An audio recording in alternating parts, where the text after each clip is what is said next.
Friends, in absence of any major breakthrough in therapeutic trials, scientists across the world are using different methods to treat COVID-19 patients. One such method is convalescent plasma therapy.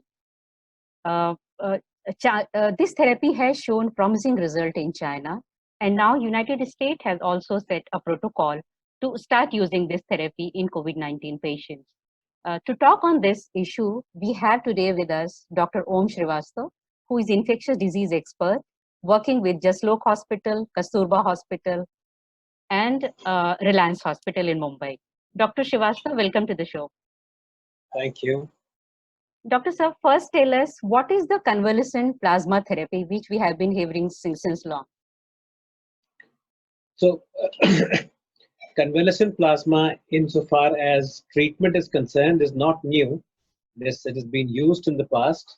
Convalescent plasma really means that when there is a patient who is recovering from an infection, in this case we are talking about COVID, but a patient who has recovered from the infection, the plasma of such a patient has in itself the antibodies to the infection.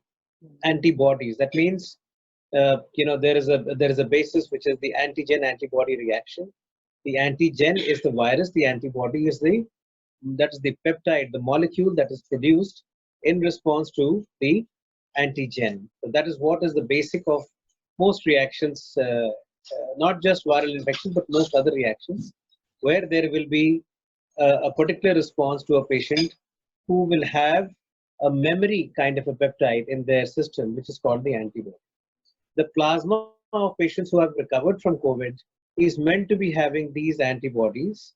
And when you give another patient who's got COVID, who is not responding in the same way as those patients who have recovered, there may be a role of using this plasma in infusing these patients who are unwell with the plasma of somebody who has recovered, in the hope that the antibody that is coming from the plasma of the patient who has recovered will help the patient who is not recovering, will assist that patient to overcome the illness. And this is something that is reserved for patients who are particularly unwell and not responding to more standard therapies. That is what is plasma therapy at this time. Of course, this is a very simplistic explanation of what it is, because it's a far more articulate, far more refined kind of a process. But in a nutshell, this is what plasma therapy means. Mm-hmm. Is this 100% effective? I mean, is it going to impact? Its impact is going to be last long? I'm not sure if it is 100% effective. We don't know because we haven't tried it as yet. But there's no such thing as being 100% effective. Most things, when you're talking about patients who are not responsive to any treatment, most things that you are going to employ are in the hope that they will work, rather than knowing for sure that they are going to work. So we don't know that as yet. We'll probably know that as after we start using it in a set of patients and assessing their response, and then having a scientific scrutiny of how that response is done. Only after that. So as of now, this is more like something that is promising, has worked in the past in very small number of patients in other kind of conditions. But as of now, with COVID, we are still learning. Mm-hmm. How do you extract plasma from a donor? So plasma it's a part of your blood. So what happens is that you will ask the patient to donate what you would do, like you would do in when you're donating blood, you will be giving about 500 mils or 400 mils of blood, as you would do in a blood donation.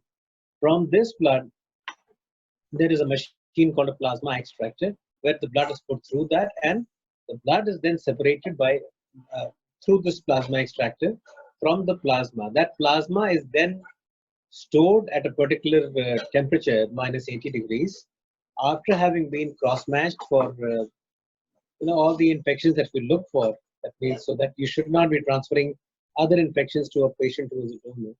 And once you've done that, once it is eligible for transfer, the plasma is then stored to be used at the most appropriate time when the need arises for a particular patient of that cross-match. Do we need to match the blood type as well? Donor It's the and same thing. receiver? Now, once you do a cross match of the plasma or the blood type, it works the same way for both these situations. So you don't need to do two separate cross matches. Okay. Okay. So we heard that Indian Council of Medical Research has invited hospitals and different institutions to conduct clinical trial on this therapy. Uh, so at what stage this trial is? I mean, can you please tell us more about it? So it's a process, it's a process whereby hospitals who feel that they've got the basics of being able to have this kind of plasma. First is to collect the plasma. Second is to store the plasma. Third is to use the plasma for patient care. Hospitals which feel that they have got the expertise and the technical competence and are going to be centers where such plasma is given to patients who are unwell.